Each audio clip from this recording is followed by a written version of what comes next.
All right, everyone. MarkRogersTV, the voice of college football, striking up the live stream on a Monday night, late night at 10 o'clock Eastern time. Hope everyone's doing well out there. Start of a new work week, but not for me, unless we're talking about MarkRogersTV, where the working never stops. The labor of love is continuous 24/7, 365. All right. We are the voice of college football, as you well know. Please like, comment, and subscribe for the very best content you will find getting you set for the 2018 college football season online with the best bloggers, broadcasters, and writers in the industry, including analysis from myself. And you've seen plenty of that recently. Check out the schedule rankings. Check those out as we make our way from number 70 in the nation all the way up to number 1, all the Power 5 teams, plus the major independents. We're up to number 56. I can't remember off the top of my head who is number 56. 57 was Cal. Virginia Tech at 58. 59 was Illinois. 60 was North Carolina. It just released number 56. Colorado at number 56, the 56th most difficult schedule in the country. So the schedule rankings will continue for the next several days to get us through all the way up to number 1 in the most difficult schedule in college football. Media days, of course, go back, catch any interviews or any analysis that you missed. Basically, we spun that as a preview for spring camp or for fall camp that starts in just a few days for all the teams. Interviews with Ed Oliver and Mackenzie Milton of Houston and Central Florida, respectively, and about half of the American Conference coaches. Team previews and predictions. They are coming, folks, and I know that you've seen previews and predictions from all sorts of guys on YouTube and elsewhere online. You will want to check out my previews and predictions because we just don't scan the schedule and tell you that they may win that game or this game or this game or that game, and they're pretty good. They got a decent quarterback. Oh, they've got a running back that's really good. Jonathan Taylor, Alex Hornibrook, that's all we know. Boom, there's your prediction. Nope. Personnel breakdown for every team that's significant, that gets you set for watching whatever team that you're going to watch. That particular team, you're going to get a personnel breakdown that makes sense and that will get you ready for the 2018 season because you're a hardcore college football fan, as I am. This is the way we do it here at MarkRogersTV, not for the dumb fan, but for the hardcore smart fan. So my previews and predictions are coming. So they're a little bit late. I know that most everybody's previews and what you guys really crave are the predictions. The predictions seem to do extremely well for everyone out there, as people just love hearing predictions and giving their own predictions. So I am going to get to that very soon. As soon as the schedule rankings are completed, previews and predictions, and again, previews like you've not seen from other people, previews and predictions. And as soon as we get some news and notes out of camp, we will follow up with team camp reports in the fall, in August. Most everybody hits the field on August 1st. That is Wednesday. All right, let's strike up the live chat and see what you guys have. And as an added extra bonus, I have a 1-week trial to a particular phone application. I'm going to try out several, unless this one works extremely well. I signed up for an account, 7-day free trial for a particular phone app that should work well as a second phone line for the show. So I've been promising call-ins would be available and that we would have that capability soon. And so I'm delivering starting tonight. So I will put the number to the phone number. That will be in the live chat in just a second, before I get my software and graphics all taken care of here in the ensuing months, probably post college football season. If I really want to be realistic about the production quality that I need to achieve and where that's going to be and at what point I'm going to be able to achieve it, it's probably after the national championship game.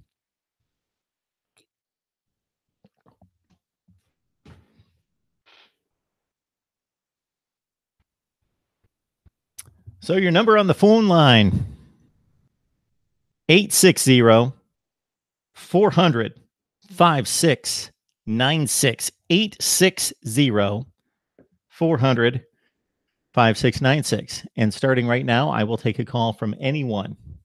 But let me check out the live chat and see who's there. And I'm going to introduce our topic for tonight. You guys know better than that. You can talk about anything and bring up anything, and I will get to the comments and questions on the live chat. But as I was working through my own predictions today, I've gone through the Pac-12, I've started into the Big 12, and I actually have my predictions for all the Power 5 conferences right here. Don't want you to see them right there. And that's a first draft. And I discovered something in making my predictions, and more so in seeing the predictions from a lot of other people out there online. We are too conservative, and I'll explain in just a second. Let's go to the live chat and see what you guys have tonight.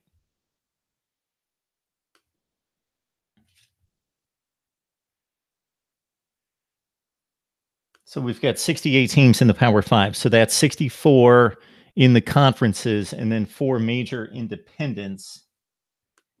And I've got a question for you guys. My question tonight to get the chat started is, how many teams do you believe in 2018 will either improve by at least 3 wins or decline by at least 3 wins? Similar to what Michigan State did last year in going from 3 wins in 2016 to 9, then 10 wins plus the bowl win in 2017. Or South Carolina going from 6 to 9. Or Purdue from 4 to 7.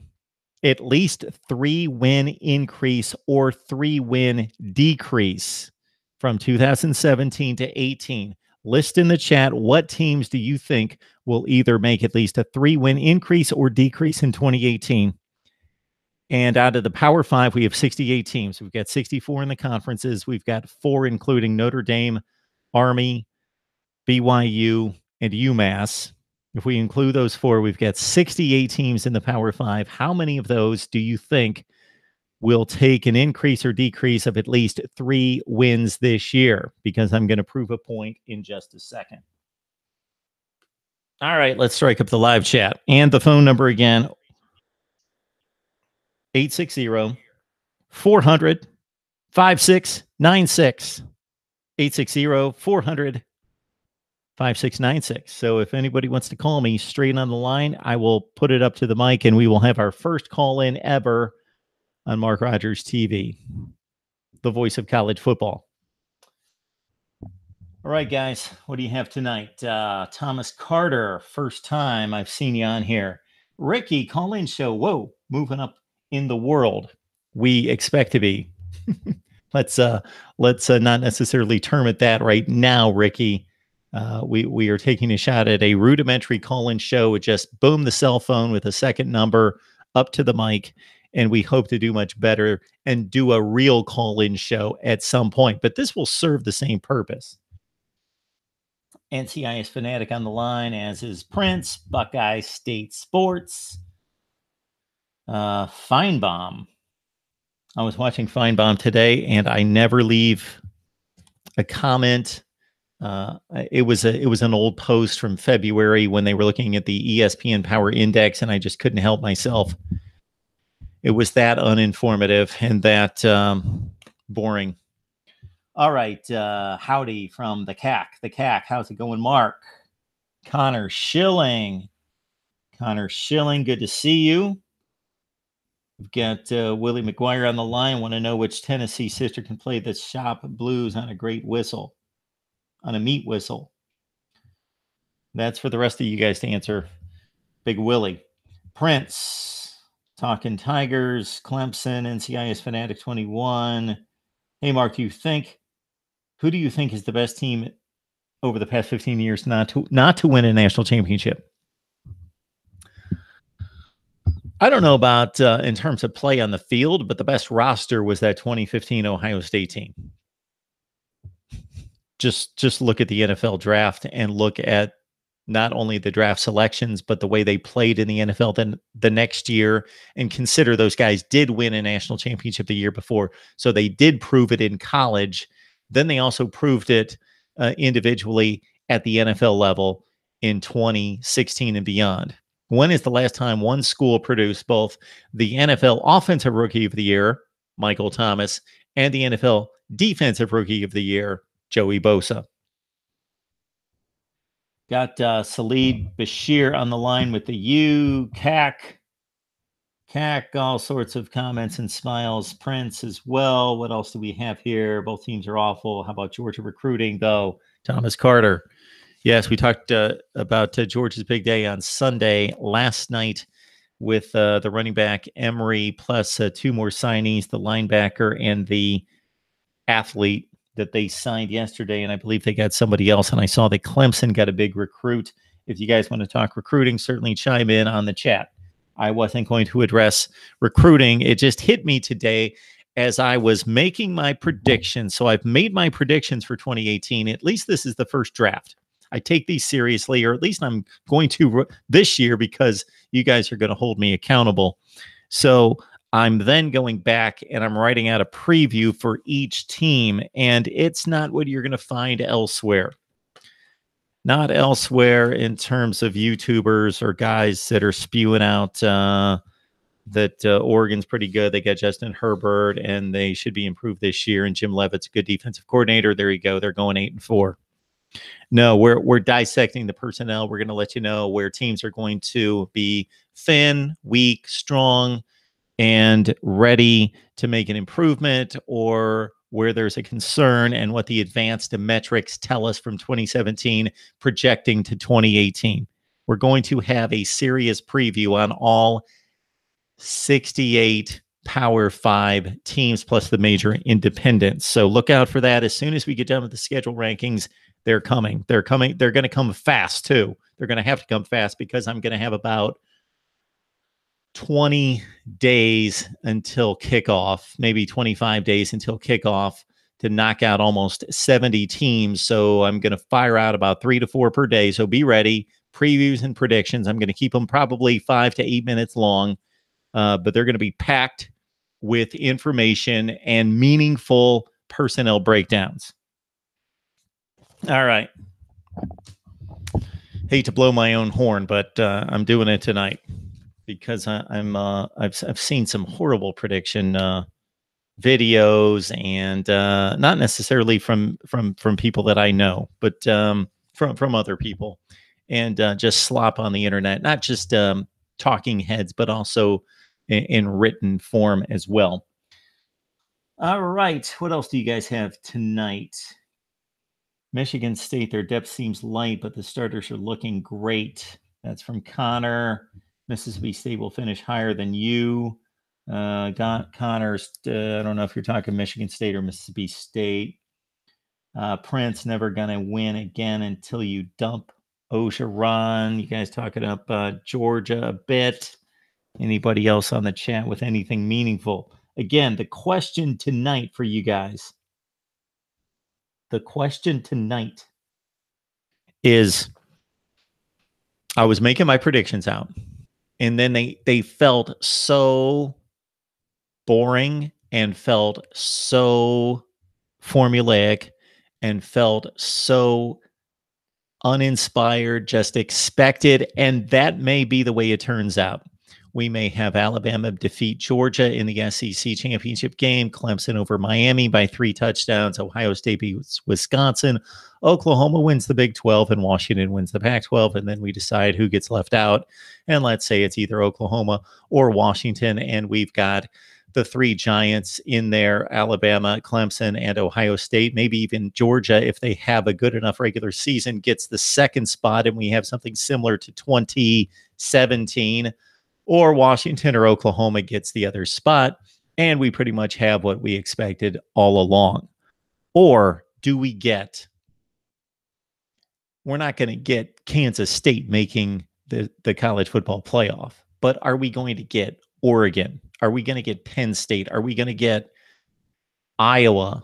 Are we going to get Virginia Tech, Florida State, who would normally not be in that category of sleeper, dark horse. But what got me to thinking that is, and I've brought this up before, it just seems so cut and dry. Washington, Oklahoma, Ohio State, Wisconsin, and maybe the Buckeyes are in a bit of a more tenuous situation because of the division being so strong with Michigan, Michigan State, Penn State. But Clemson over Miami, Georgia, Alabama, whoever wins that goes, and maybe even the loser goes, and there you go. And again, that's probably the way it's going to work out. But is there anybody out there who can jump out? And as I even predicted down the line, not just the college football playoff teams or the conference champions, but as I went down the standings, I thought, man, this looks too similar to last year. And then I thought, okay, let's think about this. Who in 2017 either made at least a 3-win jump or a 3-win decline from 2016 to 2017? And I thought probably not that many teams. 3 wins is significant. To go from 10-2 to 7-5, that's a disappointment. To go from 5-7 to 8-4, that's significant. That it's a significant increase or decrease, 3 wins or more. And I was surprised because college football right now feels so formulaic and it seems so predictable. Not game to game, not every game. Yeah, we're going to have Pitt's going to beat Clemson and Iowa's going to beat Ohio State and Iowa State's going to upset TCU and Oklahoma. Yeah, there's one of those every couple of weeks. But overall, it just seems like it all shakes out. Even though Iowa State did beat TCU and Oklahoma, who won the Big 12 championship and still got to the college football playoff. Clemson lost to Pitt. Clemson lost to Syracuse. But where did Clemson wind up? With an ACC championship and a college football playoff appearance. So it just seems so predictable that I'm thinking, okay, even down the line, it seems somewhat predictable. And I was thinking, am I finding those dark horses? Or on the flip side, am I finding those teams that were a factor last year, that were good, that are going to drop off? Now, I want you guys in the chat to let me know what teams from last year are going to win at least 3 more games this year in 2018 or lose 3 or more versus last year. Like a Michigan State in 2016 that went 3-9, then went 9-3 plus a bowl win last year. Who are those teams going to be? Because I'm not going to surprise you with the number, but there's a number of teams. I counted them in my head. I might be off by 1, but I generally know everybody's record every year. So I might be off by 1, but I basically counted in the 68 teams in the Power 5 plus the independents who made that jump or that decline from 2016 to 2017. And how many teams were that? Was it 5 teams, 6 teams? What do you guys think? So I want a guess on the number of teams that made that kind of hike or decline in 2017 from 2016, 3 or more wins or 3 or more losses. And then who are those teams going to be this year? And then I'm going to spring you with some numbers that surprised me, or a number that surprised me.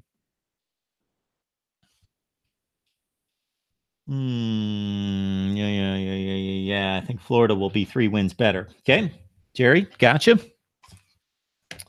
All right. Tennessee will lose 3 more games than last year. Tennessee went 5-7. Number 1 ND fans stirring things up again tonight. You believe that Tennessee's going to lose 3 more games. They're going to go 2-10. Have you seen Tennessee's schedule?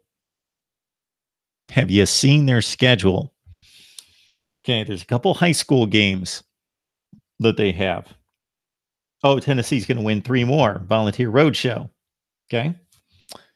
That is going to be a bit difficult as well. But again, I'm playing back into my own hand. I'm criticizing myself, not just everybody I see out there making predictions. I was falling into the same trap making predictions over the last few days. So by you saying Volunteer Roadshow, Tennessee's going to win 3 more games. Of course, you're biased, but we'll take that. You're a fan. You're allowed. That's fine. That Tennessee, I would think outside of Tennessee, outside of Vols fans, that few of us would think Tennessee can go from 5-7 to at least 8-4 this year. Most of us would be laughing about that. They just went 0-8 in the SEC and they're starting over in some respects. But this happened many more times than I thought it did. And I know everybody's record, and it still just didn't dawn on me until I really looked around college football last season and thought, how many teams experienced that much of a change in their record from year to year, 2016 to 17? NCIS Fanatic 21, I'm calling an upset for this season. I think Indiana upsets Penn State at home. Okay. We'll remember that. Everybody hold NCIS Fanatic 21 to that one. Indiana makes its claim and makes its stand each year, typically against Ohio State, Michigan, Michigan State. Look at the 3 games against those teams last year. They opened against the Buckeyes. They had a lead late in the third quarter at home. They took Michigan to overtime. They lost to Michigan State by 1 score. This is what Indiana does almost every year. But NCIS Fanatic says they're going to pull through this year and beat Penn State at home. That could really send the Big Ten into a tizzy, especially if Penn State beats Ohio State. And then that is the beginning of the cannibalization of the Big Ten East. The Big Ten East could cannibalize itself just with Michigan, Michigan State, Ohio State, and Penn State. But if you take an outsider beating one of those 4 teams, and that happening multiple times, then we really could have Armageddon in the Big Ten. Prince, if Bama goes undefeated and loses a close game to Georgia in the SEC championship, I could see both of them getting in the playoffs again. Prince, don't you think that would happen the other way? If Georgia goes undefeated in the regular season, and they've got a real light schedule, the weakest in the SEC, according to MarkRogersTV, and they lose to Bama by a field goal in the conference championship game, again, it's going to matter what happens elsewhere, but it certainly seems feasible that the SEC could be headed toward another 2 spots in the playoff, especially if Auburn beats Washington. Maybe Arizona or USC or UCLA could pull a 10-2 season out of their crack and upset Washington or Stanford in the Pac-12 title game and get in. So Buckeye State Sports, I also think that you need to consider Utah. They've got a difficult schedule. They have the toughest schedule in the Pac-12. Now, if you look at my schedule rankings, you're going to see that I've not ranked Utah's schedule as the toughest in the Pac-12, including non-conference games, but just inside the conference, which of course just determines the conference championship and winning a division. Utah has the toughest schedule, but besides that, they may have the best team, not the best talent. USC's got the best talent, the best team in the Pac-12 South. So I think you need to consider Utah into that mix as well. I very much trust Utah beyond Arizona this year. I know they've got the flashy quarterback and they've got the coach that's got the swag and the smile, but Kyle Whittingham, Utah, they will be back this year and will be very, very tough. NCIS Fanatic 21, I have a feeling there will be a lot of parity in college football this season. So give me an example of that parity. Well, you did. You gave me one. Sure. Indiana beats Penn State. USC is going to finish closer to 6-6 than undefeated. So that would be 8-4. I would agree with that. Don't sleep on Bill Snyder. Of course not. I just rated him as the best coach in the Big 12. Ricky, did you catch my video on the Big 12 coaches? Miami is better at every position and has more depth. What else do you guys have in here? I can't believe you just shot down buys for the top 2 seeds. I don't know what you guys have left here. Mark, what's your pick on Miami LSU? I don't have a pick. I will have a pick. That's a Sunday night game. So I am going to set a specific day and time each week to make my predictions so you guys can count on that. I know you need me to be a little bit more predictable. I need to set and adhere to a schedule a little bit more consistently than I have in the past. And so I will do that with a mailbag, and I will do that with predictions this season. The mailbag, probably a good Monday feature. I'm thinking then predictions with Thursday night games would be a good Wednesday night feature. With all the live streams that I'll do on Wednesday night, I'll include my predictions and release those as well. So Wednesday night predictions. So you will not get an LSU Miami pick out of me right now until that Wednesday or Thursday before the game. And if you guys were with me last season, you know what I typically did was I would strike up a live stream like 10 minutes before the noon Eastern time kickoff on Saturday, just to rip through the predictions, get them out there, make sure that they were on the record. But I'm a bit lazy about the predictions. I love making predictions. I've been doing it since I was 10 years old, making college football and NFL predictions, and pretty good at it. Not great all the time. Certainly have my down years. And I'll dig up my records for you guys and let you see the records over the years, and especially the last few years, although it's all there to see. So I'm sure you guys, like me, have questioned some people who have these huge boasts about what they can predict. They're 73% against the spread, and they're 82% overall, and whatever it is. Where's the record? You would have to track that person's predictions week after week after week and after week, and maybe they're correct, and maybe they're being honest, but you just don't know. Well, with me, they're all on video. They're all time stamped on video. I can't fool anyone. If I have a week in which I go 17-15 straight up and go 12-20 against the spread, you guys are going to shoot holes through me, but it's on video. I can't get away from it. Prince says Fall Pine Bomb sucks off Alabama just like the other loser teams in the SEC. They pull for their conference because their team sucks. NCIS Fanatic 21. I think USC, LSU, and Washington State win total decreases. Okay, let's think about this. USC 10 last year, NCIS Fanatic. That means USC would go to 7, max of 7 this year, because I was asking for a 3-win increase or decrease. So USC goes from 10 wins to 7. LSU won 9 last year, so they have to go to at least 6. Washington State won 9 last year. They go to 6. Just between the two of us, NCIS Fanatic 21, you are brilliant. You are brilliant. I've got my predictions right here, and yeah, we're right on. UGA about to do something in Troy with Nick Chubb and Roquan Smith. Marshawn Lattimore didn't even start for that team. Yes, the 2015 team. I think Texas makes a 3-win increase. So we're going from 7 to 10. Regular season 6 to make it fair.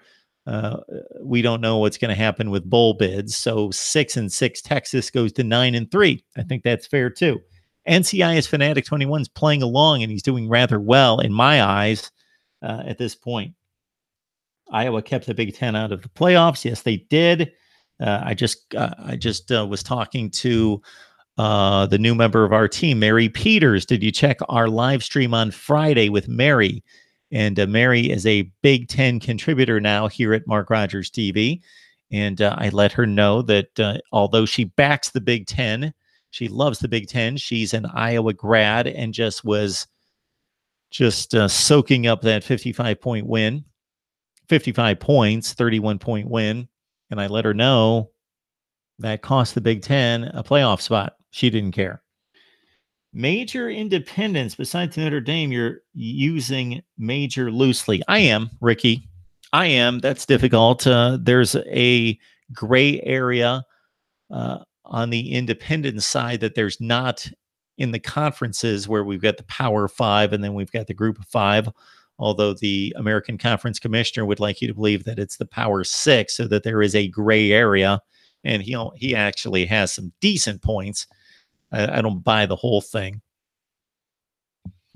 But with the independents, you're right. if you take what I consider to be the major independents, and I'm going by what most of the major sites list in their standings. So they've got all the conferences, then they put independents, and there they are. So Notre Dame is certainly one. BYU, I think BYU, I don't have the schedules right in front of me. Maybe I do. BYU always has the most interesting schedule to me in the country. But I explain that coming up, and you'll see them in just like the next day in my schedule rankings, and I'll explain why. But the other ones, yeah, I get your point, Ricky. UMass, now New Mexico State and Liberty are independents. Do they play a true Power Five schedule? No, they don't. They play two or three teams. UMass has played some decent teams, but still, the rest of the schedule is so weak it weights it down to a group of five level. All right, Georgia went from 8 wins to 13. Sure, they did. All right, so we're going to get back into the subject because you guys were taking some shots here with Clemson, Georgia, Bama winner, Big Ten winner, and Washington goes to the playoffs. Prince, you can't just say Big Ten winner. Who's that going to be? If you're making predictions, Prince, if you're making predictions, Prince, if you're making predictions, give us the Big Ten winner. Going to be the winner of Georgia, Bama. No way, two SEC teams getting in again. Prince. Really? All right. I think I've made it through. Who other than Ohio State, Alabama, Clemson, Georgia can get into the playoffs? No, our schedule is easy when we are better than everyone in our conference. Okay. We're going to get to this in just a second in terms of this wins +3 or -3. Guys are talking about JT Barrett. Number one ND fan has Auburn going from 10 wins to 7. Man, you've done a great job in chiming in and writing a lot of excellent comments here in the last couple of nights. Number one ND fan. That one, I can't agree with. But hey, I might be wrong. Auburn going 7-5. Okay, this is what I came up with, guys. So again, picture this. I've made my predictions, at least the first draft of my predictions. I'm thinking about making a few changes. I'm second guessing myself in a few areas, but I've made that first just kind of like, boom, what is the first thing that comes to mind? What's my gut instinct on what's going to happen? Boom, boom, boom, boom, boom. Then I glance through the schedules, make a few adjustments to see, hey, Utah's got a very difficult schedule compared to Arizona in the Pac-12 South. Arizona misses the good teams, Washington and Stanford, and Utah's got to play all the good teams. Things like that. Okay, then I ran through it. Then I thought, man, like I got to admit, before I release my predictions, and this is a spoiler alert, I'm looking at Utah thinking, I think Utah is probably in a better situation in terms of their overall strength with the leading back, Zach Moss, back, Richard Huntley at quarterback, their top 3 wide receivers back, offensive lines back. Defense was good last year, was solid. They do lose a few pieces up front. They're going to be really good in 2019. Utah, man, they're solid. Special teams was really good last year and should be the same this year. Can they dethrone USC? Well, of course they can, but I'm looking at that schedule, but I'm thinking, okay, am I going to pick Washington, USC? Am I going to pick Oklahoma, Ohio State, Wisconsin, Miami, Clemson, Georgia, Alabama, on down the line? And I'm thinking, okay.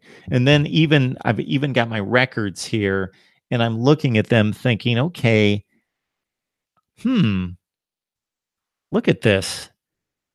It seems like college football pretty much follows a predictable fashion each year. We've got the same teams in play: Alabama, Clemson, Ohio State, Oklahoma, et cetera, et cetera. But let's look down the standings here. So in 2017, Oregon won 7 games. They won 4 the year before. So there's one team that went from 4 wins to 7, at least a 3-win increase. Oh, Oregon State in the same division. They were 5-7 the year before. They went 1-11 last year. They dropped from 5 wins to 1. Oh, okay. Well, we've got Arizona. They were 3-9 under Rich Rod the year before. They went 7-6. Oh, they went from 3 wins to 7. We also have Colorado, that surprise Pac-12 South winner in 2016 with 10 wins, dropped all the way to 5. 4 teams in the Pac-12, 4 out of 12, 1/3 of the conference, either went up by at least 3 wins or dropped at least 3 wins. That's already 4 teams out of 12 in major college football. In the Big 12, let's see what happened here. What happened? Well, we had Iowa State. Didn't they go 4-8? Regardless of going 4-8 or 5-7 in 2016, they went 8-5. So they went from 4 or 5 wins to 8. So there's another one. There's number 5. TCU, I believe somebody mentioned on here, maybe it was Georgia. Anyway, they played in a bowl game. TCU lost the Liberty Bowl to finish 6-7 in 2016. Well, they won 10 games last year. They even, I believe, won 11 games after defeating Oklahoma or Stanford in the Alamo Bowl. Whatever it was, they went from 6 wins to 10. TCU, another one. There's 7. Baylor, Kansas, Texas Tech. Okay, to the ACC. What about Florida State? Florida State won 10 games. In 2016, they won 7 games last year. There's team number 8. What about Virginia? 2 wins to 6. 2 wins to 6. There's team number 9. Pitt went 8-5 in 2016. They went 5-7 last year. They went from 8 wins to 5. There's team number 10? Georgia Tech. They were 9-4 2 years ago. They went 5-7. There's another team. Then we also had North Carolina, who went 8-5 in Mitch Trubisky's one starting season. 8-5 to 3-9. Went from 8 wins to 3. There's another team. Michigan. No. Hang on. Michigan didn't make it. Never mind. Michigan State, the classic example that we cited off the top, from 3 wins to 10. Indiana, Maryland, Rutgers. Okay, Wisconsin, Iowa, Northwestern, 7-6, 10-3. 7 wins to 10, 3-game improvement. Nebraska, 9-4, 4-8. Went from 9 wins to 4. Purdue under Jeff Brom, his first season, they won 7 games after winning just 4 the year before, or 3. Purdue. How about Minnesota? In Tracy Clay's final season, they won the Holiday Bowl, finished 9-4. Then they plummeted to 5-7 in PJ Fleck's inaugural season last year. Minnesota goes from 9 wins to 5. This is starting to rack up a lot of different teams, either increasing markedly or decreasing in wins. Georgia went from 8 wins to 13. South Carolina went from 6 to 9. Florida, somebody mentioned it, went from 10 in going to the SEC championship game, then winning their bowl game over Iowa. Went from 10 wins to 4. Tennessee went from 9 wins to 5. Who else? I don't remember what Mizzou did the year before. They probably qualify as well. They were 7-5 last year. They won 7. I think they only won 4 games in 2016. So we put Mizzou on here.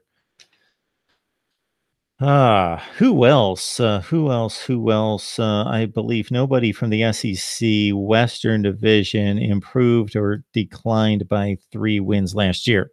And then Notre Dame went from 4-8 to 10-3. From 4 wins to 10, and BYU plummeted from 8 wins to 3. 23 teams last year. 23. Can you believe it? 23 teams either increased by 3 or more wins or decreased by 3 or more wins. So I am calling out to all predictors, and I'm putting myself on alert. Just keep that in mind. Things change in college football. Yes, the cream of the crop, that might be predictable, and that may turn out to be exactly what we're anticipating.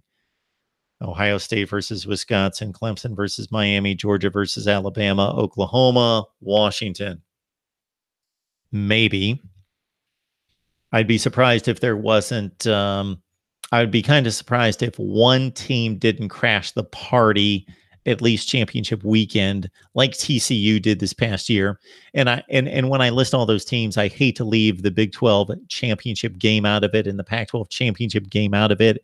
I'm kind of anointing those championships to Oklahoma and Washington, and I shouldn't. But it's almost like, okay, they're expected to win the championship game, regardless of who they play, whether Washington plays USC or somebody else, and whether Oklahoma plays West Virginia, Texas, or somebody else.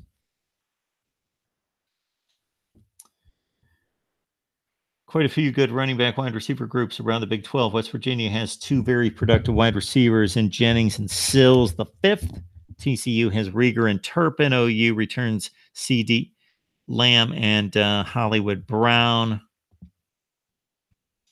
Cash Boy jumping on. I can't wait to see how Jim Harbaugh uses Shea Patterson. We've talked a lot about that. Nate Howell, welcome to Mark Rogers TV. If you're joining us for the first time or have just recently, Nate, let us know when you found us and how you found us.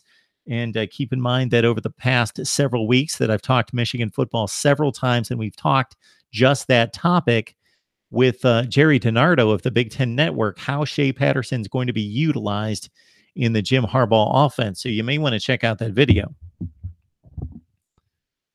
Austin's a Florida State fan. I pray that Lawrence doesn't start all this season because I believe Clemson would be too dominant on both sides of the ball. So Austin Jensen, have not seen your name before. Welcome to Mark Rogers TV, the voice of college football. Please subscribe, like, and comment. And for these scheduled videos, let me know what you think. I take it that you guys aren't extremely excited about my schedule rankings. As soon as I get them released, because I just love doing it, I'm going to do it anyway, even if I get 20 views per video. I'm doing it anyway, and it's going out, and I should have all those released in the next few days. Then I am doing like serious work here. This isn't like, your typical personnel breakdown, quarterback, running back, best defensive player. There you go. Washington's going to go 11-1. No, we're breaking down personnel, doing our very best to look at the advanced metrics to make projections about which units on each team are strengths, which ones are weaknesses, what's going to improve, what is going to be a concern, and give you our final predictions in all the conferences, all the standings, top to bottom. They're coming. They are coming. What coach should be fired? Let's play the season, Cash Boy. Let's play that season. All right. You guys many of you have asked for a call-in number, and I have one. I have a trial for 7 days, and we're going to try this phone application first. And then if that doesn't work out for us well, I will move on to something else. And there's a better way to do this through the software, through the computer. And but for right now, it's just on the old cell phone. And it's 860-400-5696.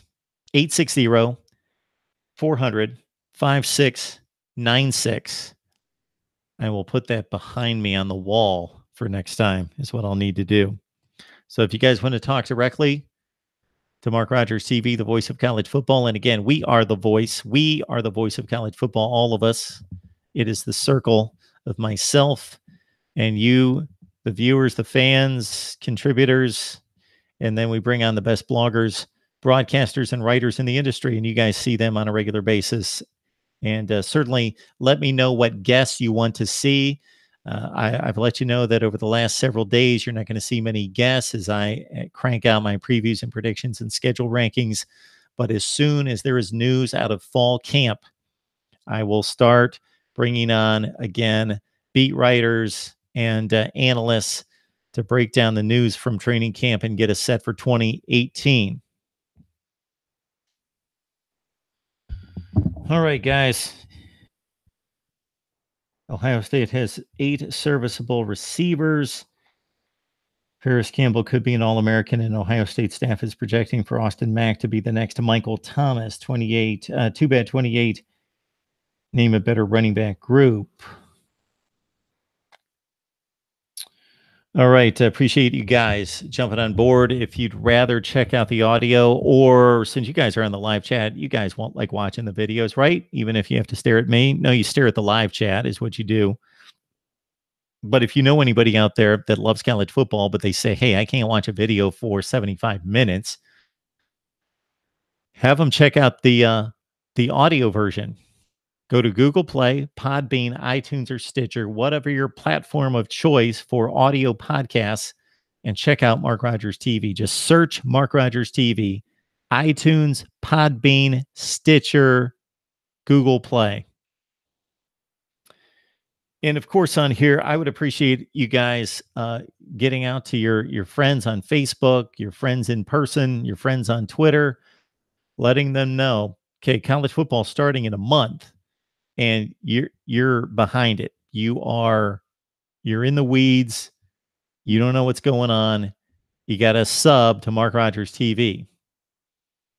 So if you guys can get the word out there, we will build this channel, and the better we do, the more content we can bring you as we can put more resources into it. I've brought on over the last several days Alex Galbraith. He is the gridiron expert. He has joined my staff here at Mark Rogers TV. And also Mary Peters. We introduced Mary on Friday. She's going to help me in particular with Big Ten content. They're helping me even more behind the scenes with a lot of exciting paths to merchandising, branding, things that we need to do to make the channel strong, to make it lucrative for me. And that means lucrative for you in regards to content, an upgrade in quality of guests and facilities and production and set and all that, equipment, microphone arms that don't drop like that, things like that. All right. So excellent. Good to see you guys on the chat. Another thing I'd like for us to do is if you'd like to drop me, not in the chat, please don't do it in the chat. If you could drop me your email address, if you so choose, I'm going to be starting a mailing list, and I'm not going to bombard you with a bunch of garbage. I'm not going to bombard you every day or every other day. Once a week, maximum once a week, I would like to send information to you guys, a unique perspective, some content, maybe my take on that particular week's games, whatever it is, kind of unique, additional, special content and perspective for you guys that are my core. So if you'd like to be part of that, I'd like to build a mailing list and get us started on that. So just leave in any of the comment sections your email address, or you can just send it directly to Mark Rogers TV, MarkRogersTV at Gmail. So if you don't want anyone to know your email address, I completely understand. Send your email, which of course you don't have to tell me what your email is if you send it from the email address. MarkRogersTV at Gmail, MarkRogersTV at Gmail, pretty easy to remember. And just send it to me there, and I'll know to add you to our mailing list, which is going to start probably the first week of the 2018 season. Not the 2019 season, the 2018 season. Number one ND fan, Mark, you should be a commissioner for a college football fantasy football league on Fantrax. Is this full-time for you, or do you have a 9-to-5 job? Bren Nelson. Bren, welcome to Mark Rogers TV. So I'm not going to go into my full background right now because it's late at night and people will be nodding off. But you guys, at times, I appreciate you do find it somewhat interesting to ask me about my career outside of doing this. So my career has basically set me up to do this. Not that you need to, not that anybody can't be on YouTube and start up a YouTube channel. But yes, I do have a 9 to 5 job. Sometimes that's still 5 in the morning. Um, my deal is I have been for the last 17 years. I'm a production operations manager at ESPN. That's my current job. My former jobs include being a sports director at a CBS station in Mississippi, covering the SEC there. And my first job out of college was at a small TV radio station in Ashland, Ohio, covering high school sports on the weekends, doing play by play for high school and football and basketball, and also being a news anchor and reporter during the week. So I've got 27 years of television experience. So someday I'll kick back in the off season and put you guys to sleep with the full deal of what I've done, where I've been, and you guys can ask me questions about whatever you would have questions about. All right, all right, all right. Bren, thank you so much. Awesome. You should keep your resume open like this. Good credentials. Yeah, I try not to capitalize on that. So here's my thought about quality content online. I can't stand it for myself and for other people when viewers say, "You're a clown. You've got 500 subscribers. You must be a clown. You must be a nobody. You don't know what you're talking about." And they evaluate or judge the person based on how many views they get or how many subscribers. Okay. Yes, if you're really good, you may get lucky, you may be fortunate, you may know the other things you need to do besides just creating content to build the channel. So it's not all about just creating great content. Yes, that is paramount. But there's a lot of people out there that know how to brand, they know how to market, they know how to sell, they know the analytics of YouTube, and they build up big channels or bigger than mine, and they don't necessarily produce good content. So please don't judge people based on how many views they have or how many subscribers, because that's not necessarily the case. I've had a number of people criticize me, call me a joke, a loser, whatever. You only have 1,000 subscribers or whatever it was at the time. And then I just said, well, if you watched a video, can you just watch a video?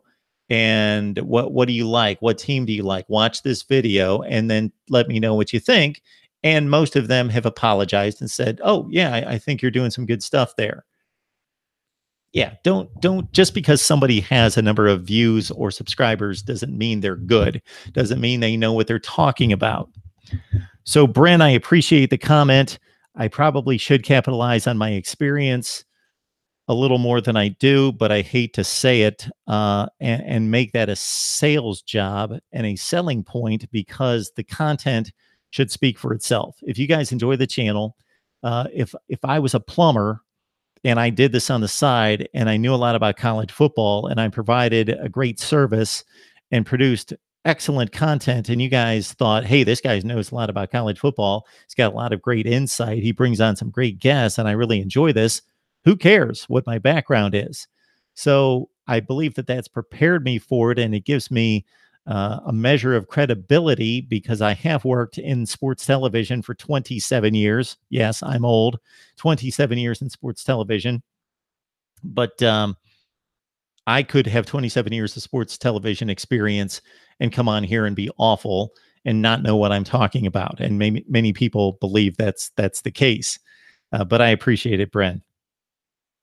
All right. After every Miami game, I hop on to get your take. You were terrific. I could tell you have some background. Thank you, Bren. Bren, I haven't seen your name in the past, so I appreciate you not only watching, but contributing your comments. So thank you so much.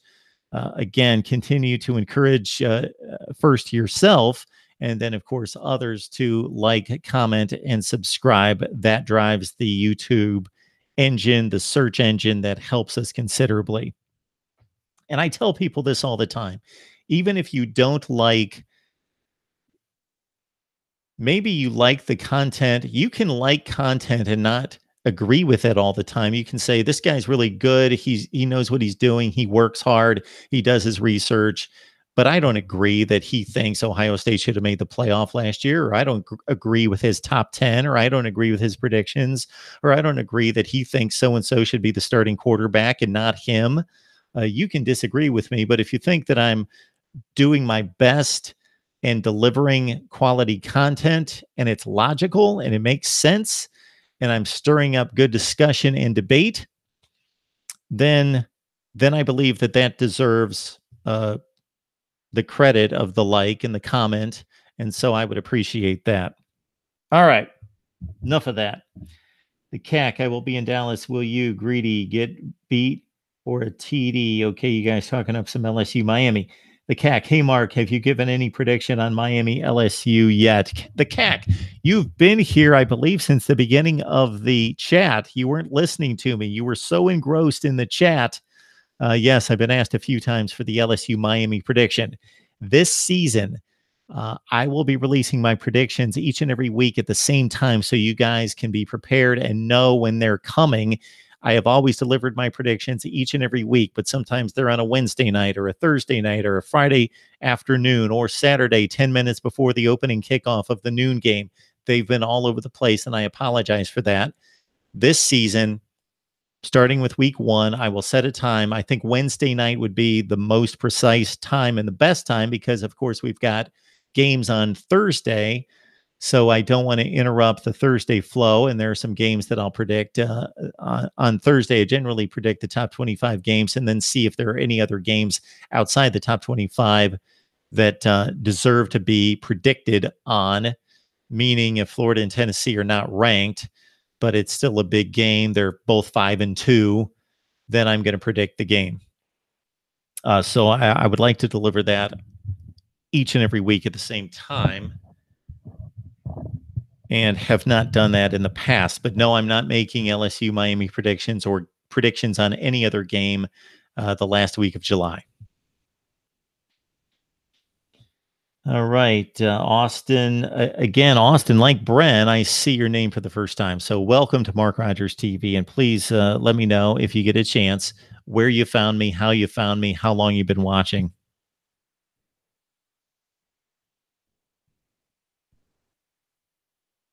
Prince helping me out here, instructing the masses. Give me a like, give me a comment.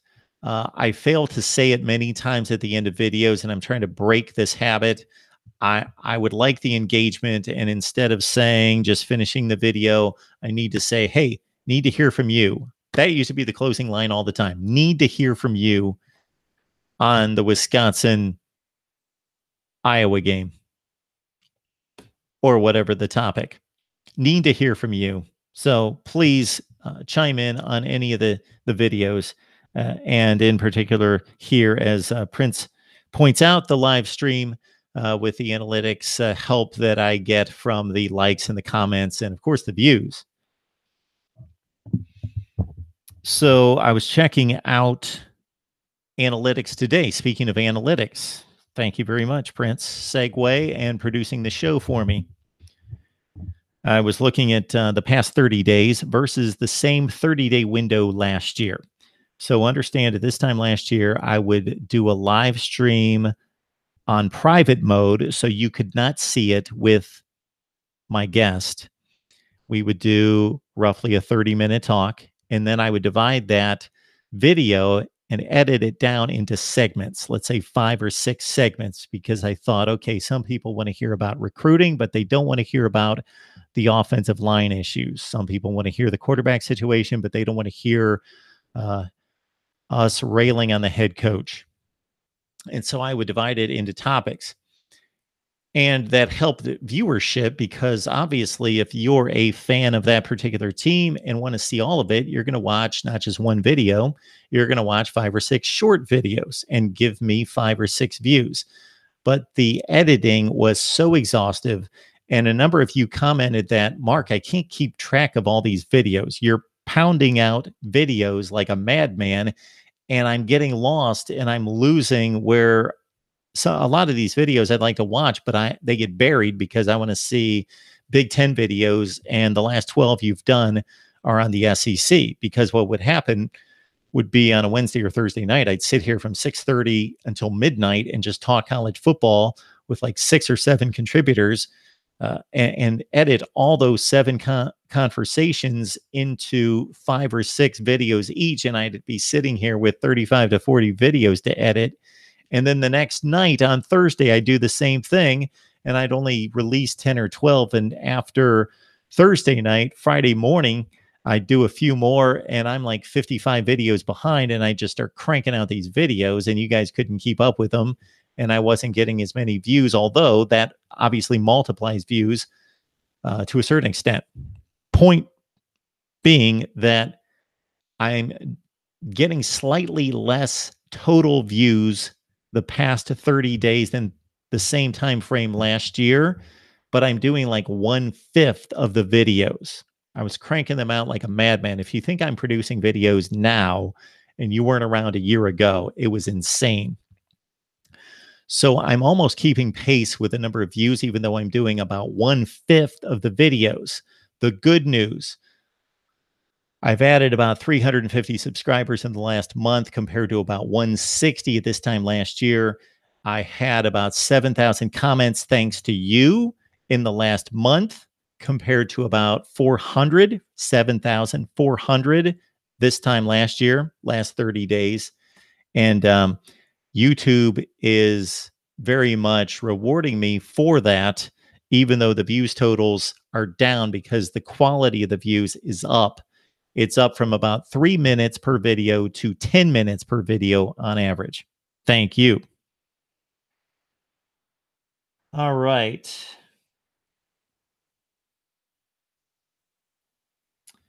Baseball fans, Adam Duvall got traded to Atlanta.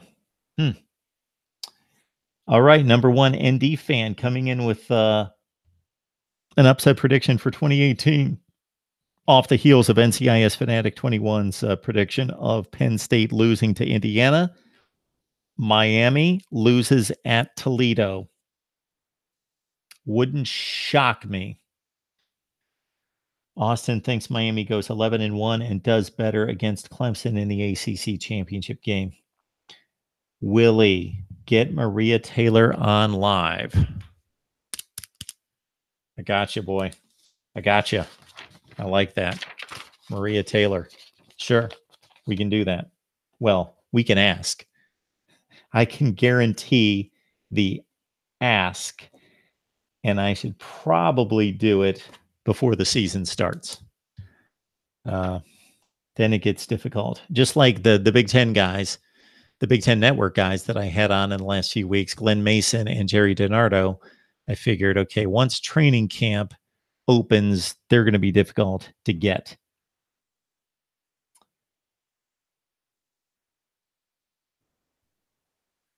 Mark Rogers TV is growing daily with a very active and loyal fan base. We got your back, Mark. Too bad 28. You have been exceptional over the last several months. I appreciate it. I don't know how long you've been watching. I know that you've answered that question in the past, but I can't keep track of everyone. And so, yeah, you guys have been phenomenal. And again, I enjoy the suggestions. I know recently I've had my mind focused on conference media days, schedule rankings, previews and predictions, team reports. So I'm not taking many suggestions right now, and it really doesn't make a whole lot of sense during the season. We're going to be analyzing so many games. It's basically just going to be a run of previewing games, making predictions, and then reviewing the games and doing instant analysis and reviewing the weekend and then getting us set for the next week. But if you guys do have suggestions, I will take them. Sometimes you guys come up with great suggestions for topics that I didn't think of. Miami is 2-3 deep at every spot this year. Pitt 8. Miami got smoked by Clemson. Greedy has 4 interceptions against Miami. I think we go undefeated regular season. Will Sky chiming in. Bran, I appreciate it. Yeah, there's just some things that we can do that ESPN can't because they need mass audience. So they can't grab a North Carolina guy and talk to him for 30 minutes to an hour. They just can't do that. They can do that on their digital platform. And I probably shouldn't talk too much about ESPN. I've made a solemn covenant to separate myself, and I can certainly let people know where I work when I'm asked, but have made a solemn pledge to distance myself, separate myself, not identify my views as their views, and all of that, uh, or unveil any trade secrets. Can't do that. All right.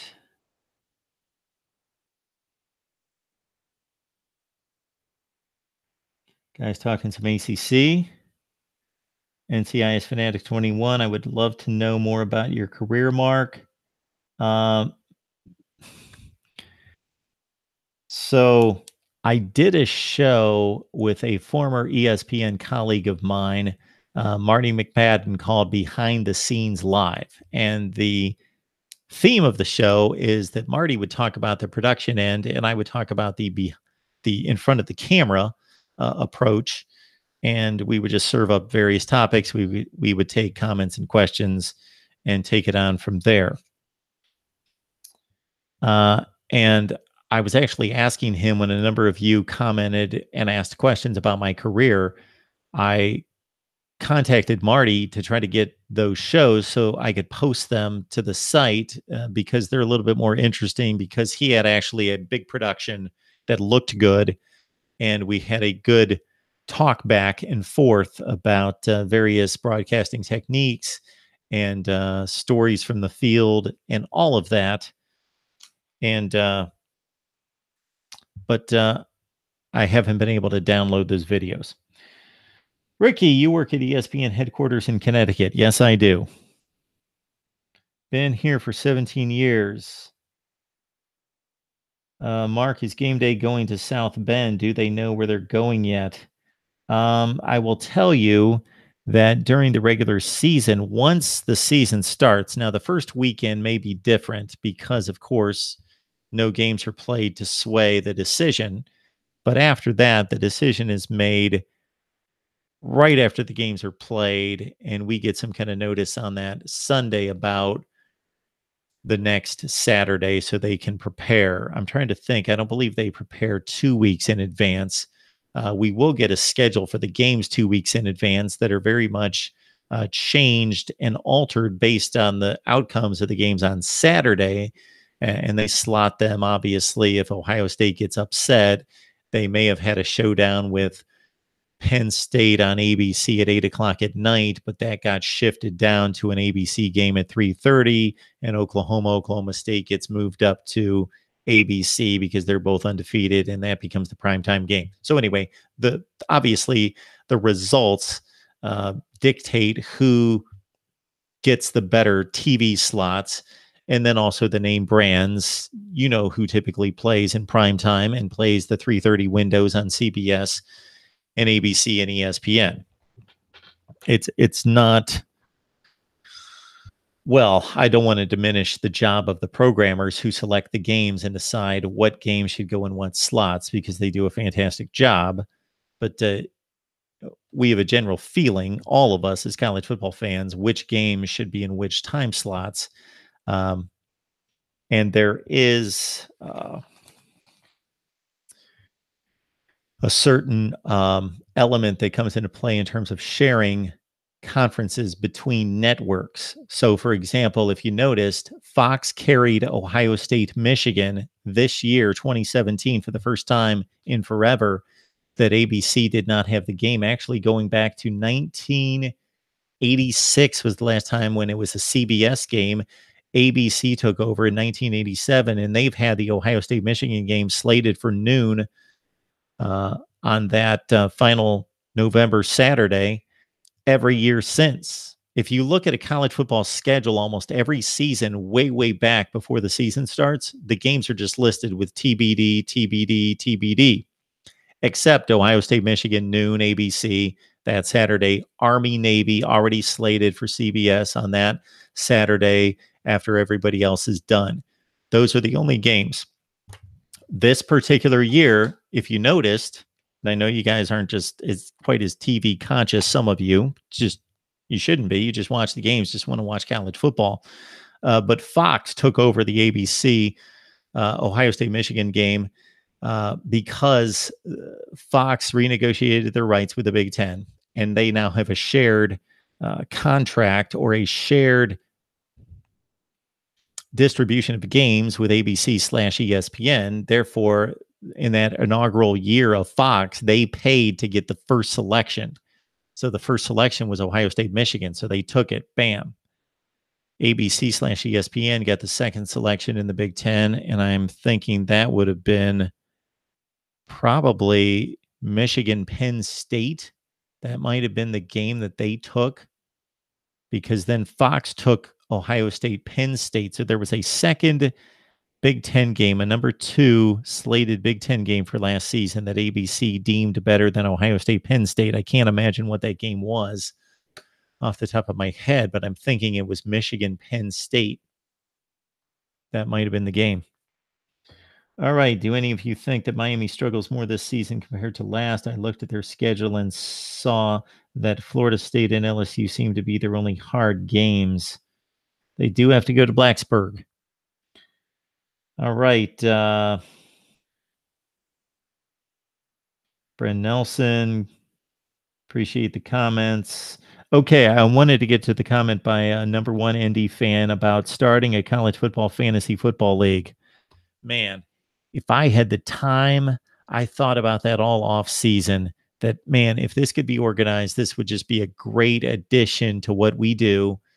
Would be a fantasy football league. Get all you guys on board. I don't know how we would do it. I don't know how you set up a league, though.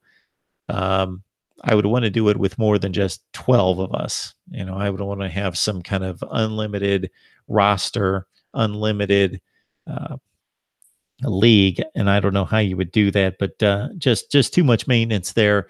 But I've got 2 interns on, 2 people on my staff, and Mary Peters and Alex Galbraith, and who knows how many we'll have next college football season to prepare ourselves maybe for just that. A football fantasy, a college football fantasy league would be awesome.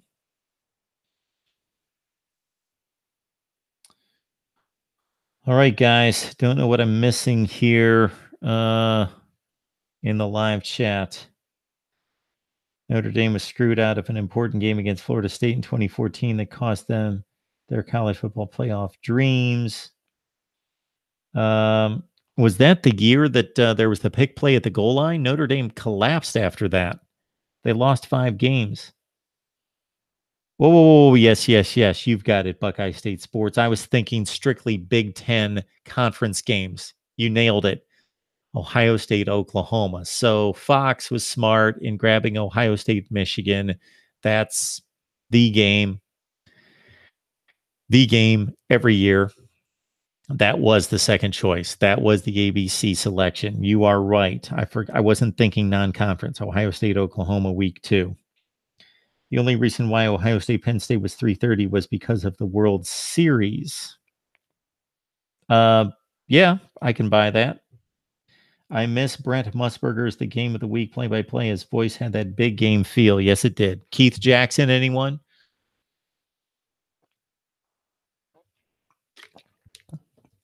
Love Brent. Keith Jackson, my personal all-time favorite.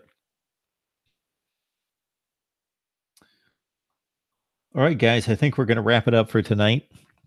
Again, I just wanted to make a call out to all of us who make predictions, and I'm calling out myself as well, just to say, consider not being so conservative. Just consider those teams that may make a jump or a decline, because at first glance, when I went through my predictions, I had about 6 or 7 teams taking that leap or dropping. And I thought, let me see how many went up or down by 3 wins from 2016 to 2017. And when I came out with that number of 23, I thought, wow, That's a ton more than I thought it would be. And that gives me something to think about. Not that there's going to be 23 this year, but it gives pause for reflection and maybe a refocus and a different perspective. So, for example, on two particular baseball seasons before I was totally entrenched in this, I was trying to gain a bit of an edge against the books. So I charted every Major League Baseball game for 2 years. And you know what? When everybody plays all 30 teams, that's 15 games. That happens about 4 or 5 times a week where there's a full slate in Major League Baseball. It is very easy to look at the better team based on record and the pitching matchup and say they're going to win. They've got the better pitcher going. They're at home. They're a better team. They're going to win the game. Okay. Out of every 15 games on a full night of regular season Major League Baseball, you can count on almost every time, almost every full schedule that out of those 15 games, 40% of them, meaning 6 out of the 15, are going to be upsets. Because the natural inclination is to go conservative and just boom, boom, boom, boom, boom. Let's go with the favorites. There you go. And maybe if there's a close game and the odds, the money line is weighted heavily on one side, you say, well, this is going to pay off better, so I'll go this route. But when it comes down to it, I would have to pull back and say, you know what? My numbers are showing me that 40% of the time, the underdog wins. Straight out, straight up. So I've got to find those 6 games, and I need to stick to this formula because the numbers keep showing me night after night after night after night that there are going to be 6 upsets out of 15 Major League games. So I've got to find those 6 upsets because it's going to be stupid if I'm just going to pick 1 or 2 upsets. There's going to be, on average, 6. Now, of course, some days there's 4 and some days there's 8, but it averages at 6. So I should basically look for 6 every day. Same thing with college football. I don't know what the numbers would show us in the previous seasons of how many teams either increased by at least 3 wins or decreased by at least 3 wins, but that one sample size for 68 teams in 2017 was that 23 out of 68 either increased or decreased by at least 3 games. So that tells us that maybe we should look for those type of jumps or declines this season because they're going to happen. Most likely, there's going to be at least 15. I only saw like 6. In my first version of my predictions, I made 6 determinations that a team was going to increase or decrease by 3 or more games. And then I went back and said, this happened 23 times last year, and I'm only predicting it to happen 6 times. I better find some more improbabilities as it stands right now. And I'm seeing that all over the place with other people's predictions. I'm seeing the Power Index says Auburn goes 9-3. I've got them going 9-3. I see that Alabama's supposed to go 12-0. I've got them going 12-0. I see LSU is supposed to go 7-5. I've got them 6-6. I'm only 1 game off. And I understand it. I get it. That's what it seems like is going to happen. But there are about 15 teams out there, at least 15 to 20 teams, at least. We can almost guarantee it based on what happened last year, even if last year was a little high with 23 teams, that 15 or 20 teams are going to improve or decline by at least 3 games. It's going to happen. Was Notre Dame screwed out of a playoff berth in 2014 or Alabama screwed out of a championship game versus Clemson? Well, Alabama lost to Ohio State fair and square. I'm not getting your point, number 1 ND fan. Oklahoma, number 5, Oregon 6, Ohio State 7, LSU 8. Don't know what you're looking at there.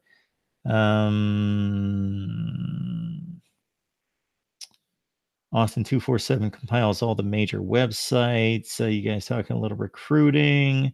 North Carolina went from 8-5 to 3-9 last year to Mark. And NCIS Fanatic 21, I believe I mentioned that Mitch Trubisky and company going to the Sun Bowl the year before at 8-5. And of course, with losing Ryan Switzer and Matt Collins and Elijah Hood and Mitch Trubisky, North Carolina, who we don't hardly ever talk about or cover here.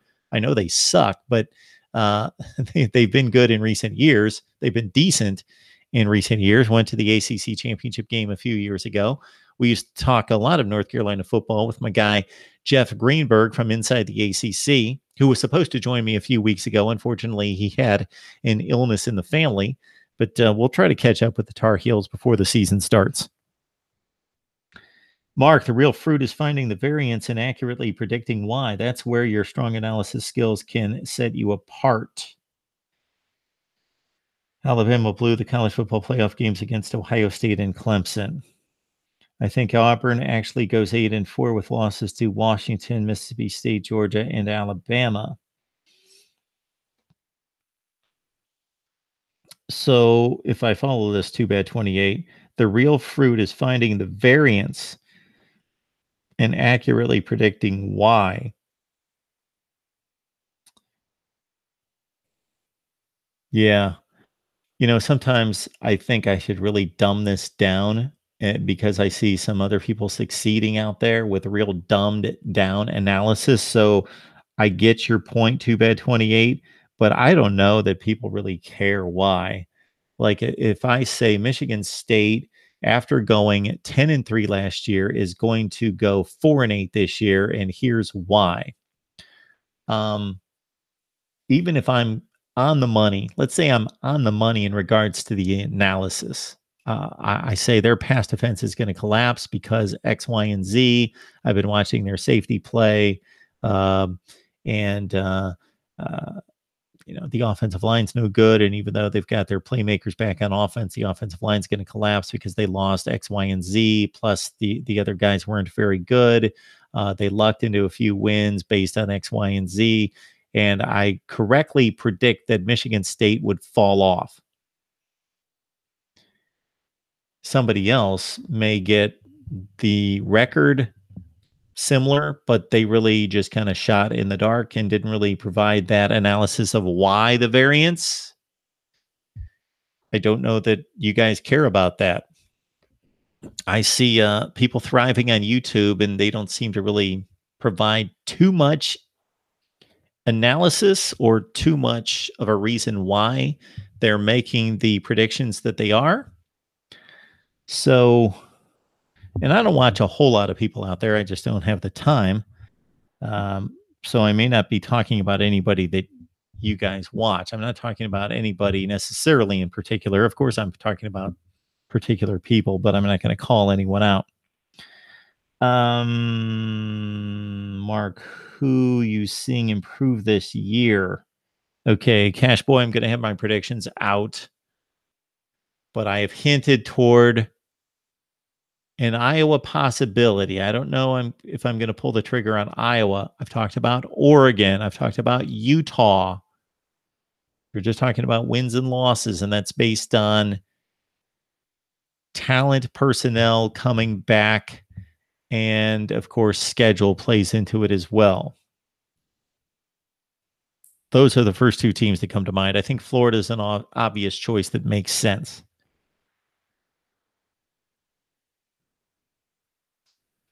All right. I remind you that I've got schedule rankings coming your way. We started at 70. We are going to make our way to number 1. I have released number 56 tonight, and maybe when I get done here, I'm going to release another one, or maybe I wait till the morning. So I don't, I would like to have my last featured show not be kind of cut off by another video release. So maybe I'll leave this show out there for a while before I release another schedule rankings, which will be number 55 in the nation. So I've got to go through another 55 to get you to number 1. And then I'm going to preview and predict everyone. All right, folks.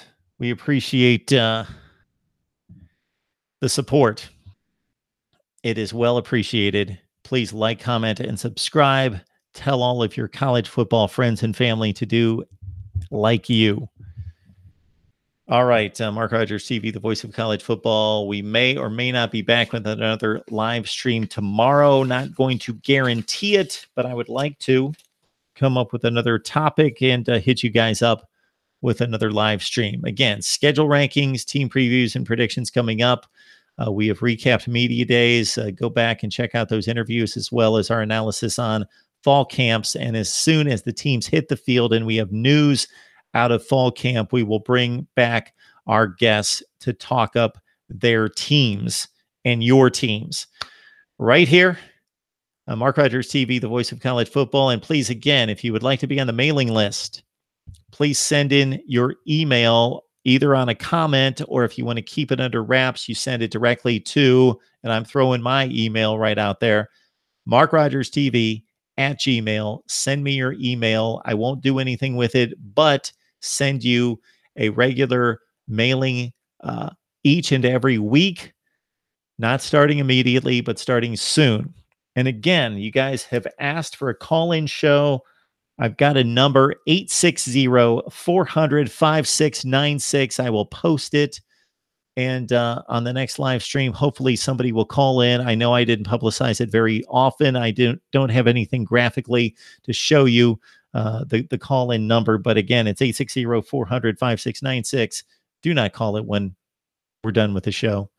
And we will, of course, talk college football. And I would love to take some calls from you guys that have been, especially you guys, the core audience right there, that have done such a great job of helping support our cause here at Mark Rogers TV, the voice of college football. We will see you next time. Have a great weekend.